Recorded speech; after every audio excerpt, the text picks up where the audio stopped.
All right, so yesterday was July the 8th, and that means it was the return of Bleach. Obviously, it's been a while since I've done one of these, so hopefully I can still make my way through it. Obviously, I'm not a reviewer, but I am going to give my 2 cents on the subject because Bleach is my favorite anime, and as long as someone's willing to listen, I'm willing to talk about it. Um, so yeah, right off the bat, on the good old smash or pass, it was a definite smash. It's a nice return to the anime. Kind of sets up what's about to happen. You can already tell it's going to go at a fast pace. They already have, engulfed the Serite in the Quincy's, you know, realm, if that's the right term to use.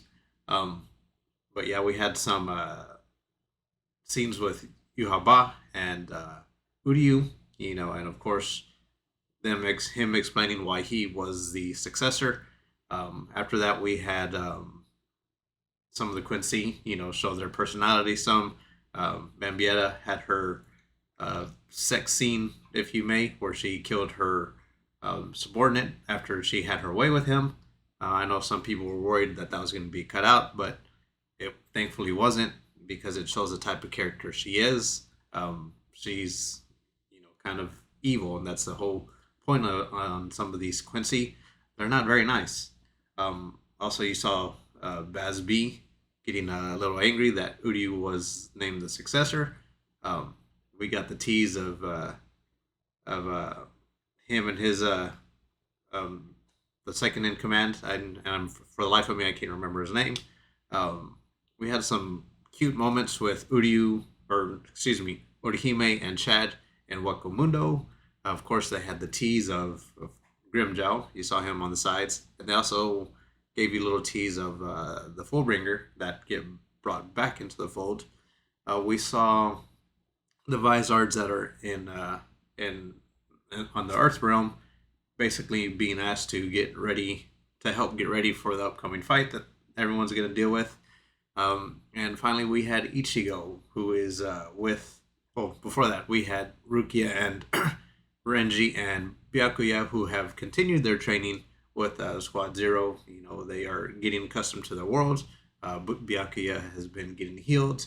Um, these guys are going to be major powerhouses in the upcoming fight because they are getting trained by the best of the best in the Soul Society.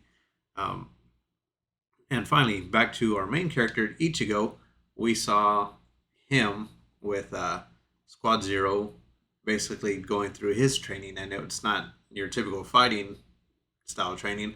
They basically told him you need to become more than a Soul Reaper.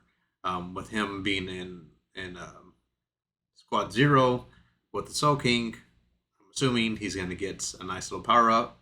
Um, we saw um, old captain of the Soul Reapers, Shunsui, go to the world of living, tell his friends we don't know what type of power he's going to come back with, but he is going to come back more powerful.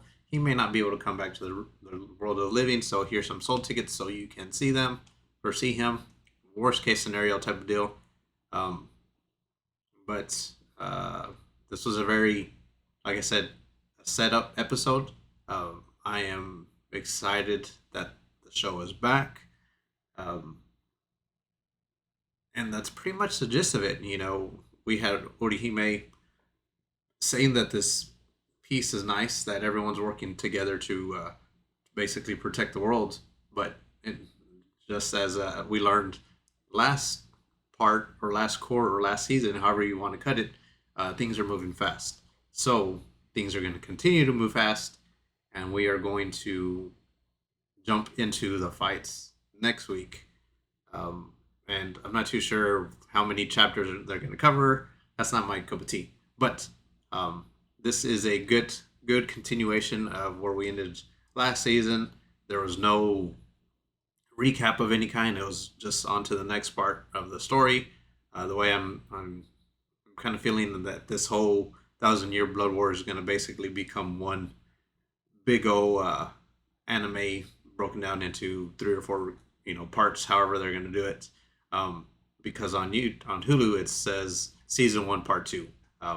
So it's going to be fairly all put together. Hopefully, we'll see a Blu-ray release whenever all four parts, three parts, whatever come out. Because I'm still waiting for it.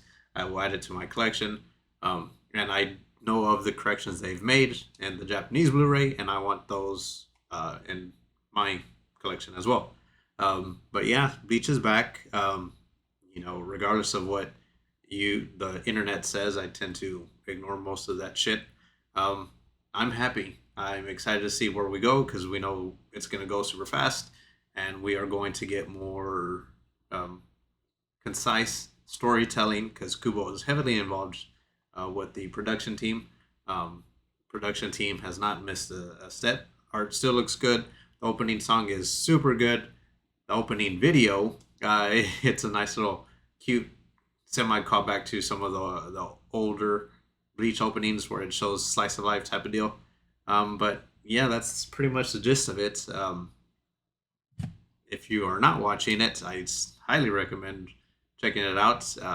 Hopefully, you enjoyed it as much as I do, and we'll see what happens from here. Have a good one.